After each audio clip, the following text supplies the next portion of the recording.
Nobody in that boardroom knew he had already found the flaw that would sink the entire deal. He built an empire out of never being questioned. Today, someone finally did. "Quit if you dare," he said. He didn't expect an answer that fast, can he? Or that calm. 3 days later, the $350 million deal collapsed, and everyone finally understood exactly who they had let walk out that door. He didn't slam the door. He didn't need to. Some exits are louder in silence. Elijah Carter had learned a long time ago that being right in a room full of powerful people rarely made you popular in the moment. It usually just made you necessary quietly, invisibly necessary right up until the moment someone finally needed to hear it. If you've ever worked hard to prove yourself in a room that wasn't built to make space for you, this story is for you, and I promise it earns everything by the end. If stories about quiet competence beating loud arrogance move you, do me a favor before we start hit like and subscribe, because there are a lot more stories like this one coming. At 32, Elijah was the youngest senior analyst Kessler Capital had ever hired, and by a wide margin the most consistently accurate. He had built his reputation the unglamorous way, not through flash or bravado, but through relentless obsessive precision. He read filings other analysts skimmed. He rebuilt models line by line until the numbers told the truth instead of the story someone wanted them to tell. In 4 years at the firm, he had flagged 3 deals that later collapsed exactly the way he predicted, and quietly saved the firm from 2 disasters nobody outside a small circle ever knew about. None of that made him popular with Richard Kessler. Richard had built Kessler Capital from a single leveraged buyout 30 years earlier into a $40 billion empire, and along the way, he had built an equally formidable reputation for being nearly impossible to work for. He surrounded himself with people who agreed with him quickly and left the room quietly. He did not enjoy being told he was wrong, and he especially did not enjoy being told he was wrong by a 32-year-old analyst who had been at the firm less time than Richard had owned his current yacht. Elijah had learned to navigate Richard's temperament the way you navigate weather carefully, with respect, without ever pretending the storm wasn't real. He picked his battles. He delivered bad news wrapped in data so airtight that even Richard, on his worst days, usually couldn't argue with it. It had worked mostly for 4 years. It stopped working on the day of the Halbrook deal. The Halbrook acquisition was supposed to be the crown jewel of Kessler Capital's year, a $350 million buyout of a mid-sized logistics company that Richard had been chasing personally for 8 months. The kind of deal he'd already started talking about at industry dinners before the ink was anywhere close to dry. Richard loved this deal the way he loved very few things in his life, publicly, loudly, and without much patience for anyone who suggested it might not be as clean as he wanted it to be. Elijah had been assigned to the due diligence team 3 weeks before closing, a routine assignment on a deal that everyone above him treated as essentially finished business. What he found, buried in a set of supplementary financial disclosures that the deal team had barely glanced at, was a discrepancy in Halbrook's accounts receivable that didn't add up a pattern that, the longer Elijah stared at it, looked less like an accounting quirk and more like a company quietly inflating its revenue projections to make the acquisition price look more justified than it actually was. He spent 4 straight nights rebuilding the model from scratch, cross-referencing every disclosure against the raw filings, testing his own conclusion from every angle he could think of, hoping he was wrong, because he understood exactly what it would mean if he wasn't. By the end of the 4th night, he was certain. If Kessler Capital closed this deal at the current valuation, they would be overpaying by somewhere between $60 and $90 million for a company whose real financial health was materially worse than what had been presented. He requested a meeting with Richard directly, the kind of meeting a junior analyst wasn't supposed to request on his own, but Elijah had learned that some findings couldn't wait for the normal chain of approval to slowly walk them up the ladder. He walked into the boardroom that Thursday afternoon with a 12-page report, 3 separate models, and every piece of supporting documentation printed and tabbed, because he knew, walking in, that Richard would need more than words to hear something he didn't want to hear. The meeting started calmly enough. Elijah laid out his findings methodically, the way he always did, letting the numbers speak before he offered his own conclusion.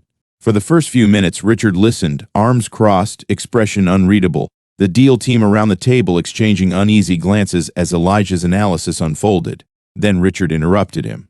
"You're telling me," Richard said, his voice climbing, "that after 8 months of work and 2 weeks before I'm supposed to be standing on a stage announcing this deal, you think you found something the entire deal team missed?" "I think the disclosures don't match the actual receivables," Elijah said evenly, keeping his voice level even as the temperature in the room noticeably dropped. "I've run it 4 times. I wanted to be wrong. I'm not." "You've been here 4 years," Richard said, standing now, his voice sharpening into something colder. "I've been closing deals since before you could drive. You think a discrepancy you found in a footnote is going to blow up 30 years of instinct?" "I think the numbers are the numbers," Elijah said. "I'm not questioning your instinct. I'm questioning the receivables." The room went very quiet.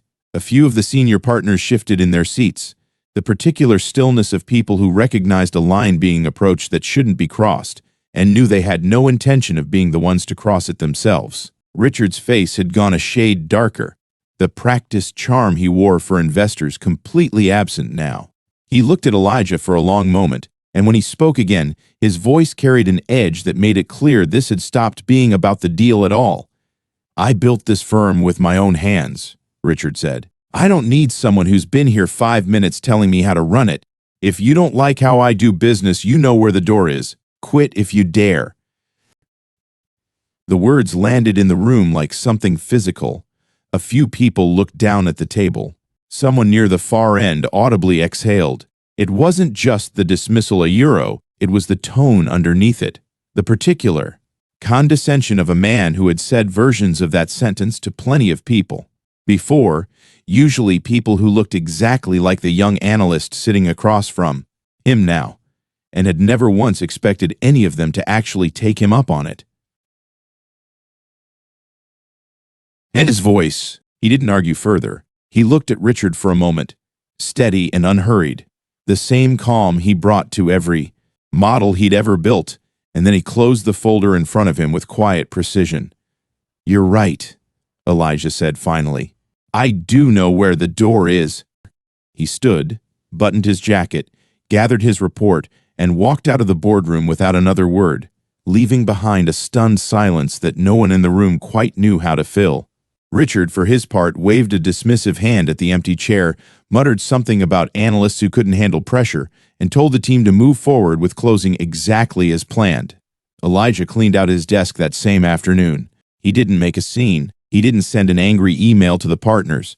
He simply packed 4 years of work into a single box, said quiet goodbyes to the handful of colleagues who caught him in the hallway, and left the building before 6 o'clock, carrying with him the one thing Richard Kessler had failed to account for in the entire equation.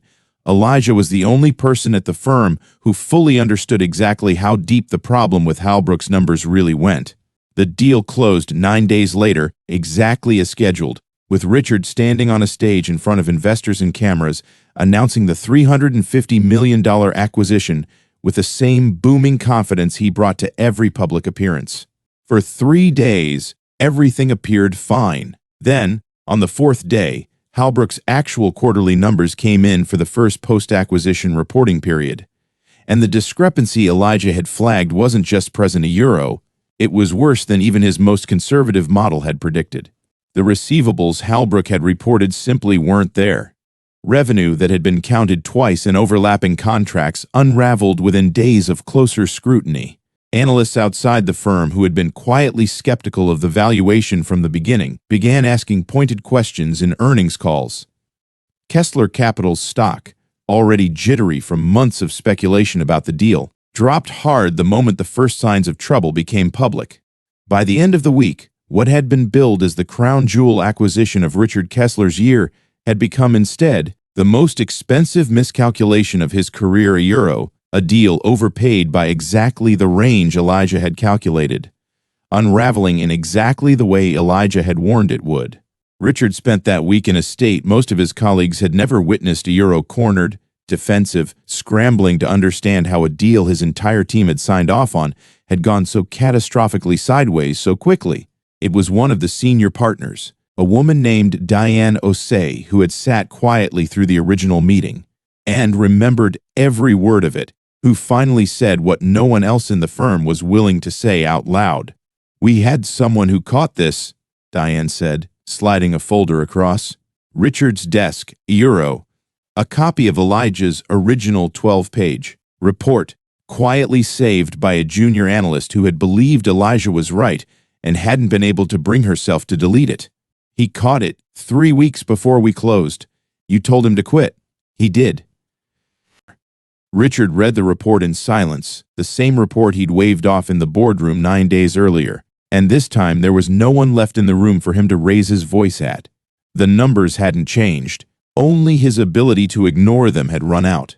Word moves quickly in an industry as small as high finance, and within 2 weeks, it wasn't a secret on Wall Street that Kessler Capital had let go the one analyst who had accurately predicted the collapse of its highest-profile deal of the year, and that the reason he'd left wasn't performance a euro. It was a boardroom humiliation over being right. 3 different firms reached out to Elijah within the same month, each one aware of exactly what had happened and exactly what it meant about the man they were trying to hire. Richard reached out too eventually after enough time had passed for his pride to catch up with his math. The call came on a Tuesday afternoon. Elijah 2 weeks into a new role at a firm that had actively courted him rather than merely tolerated him. Richard's voice on the phone was quieter than Elijah had ever heard it, stripped of the boardroom bravado, sounding, for the first time in 4 years, like a man who understood exactly what he had thrown away. "I was wrong," Richard said, the words visibly costing him something to say. "About the deal, about the meeting, about you." Elijah listened without interrupting, the same patience he'd always brought to Richard's temper, and when Richard finished, Elijah answered honestly, without bitterness, but without softening the truth either. "You weren't wrong because the numbers were wrong," Elijah said. "You were wrong because you'd already decided what kind of person gets to be right in that room, and it took a $350 million lesson to change your mind. I hope it sticks." He didn't go back to Kessler Capital. Richard, to his credit, didn't ask him to, understanding on some level that the offer would have insulted both of them. Instead, in the months that followed, something quieter and more lasting happened. The story of what took place in that boardroom traveled through the industry the way stories about real accountability rarely do a euro, not as gossip, but as a kind of case study, a cautionary tale that a handful of firms began citing, almost without irony, in their own conversations about who gets listened to and who doesn't, and what it costs when brilliance gets mistaken for insubordination. Elijah built a career after that which needed no rescuing from anyone. Within 2 years, he was running his own due diligence practice, the kind institutional investors sought out specifically because his reputation for precision had followed him everywhere he went, carried by the very story that had once been meant to humiliate him. He never spoke about Richard publicly, never used the story as a weapon, never needed to. The numbers, as they always had, spoke for themselves. What that boardroom afternoon ultimately proved wasn't complicated, even if it took a $350 million collapse for everyone involved to actually learn it. Competence doesn't ask permission to be right, and the people who dismiss it loudest are usually the ones standing closest to the version of the truth they least want to hear. Being underestimated, it turned out, had never been Elijah's problem. It had only ever been everyone else's. If this story hit you the way it hit me writing it, that's exactly why we tell these a euro, because quiet excellence deserves to be seen, and rooms that don't make space for it eventually pay for the mistake. Thanks for watching all the way to the end. If you want more stories like this one, make sure you're subscribed because there's always another one coming.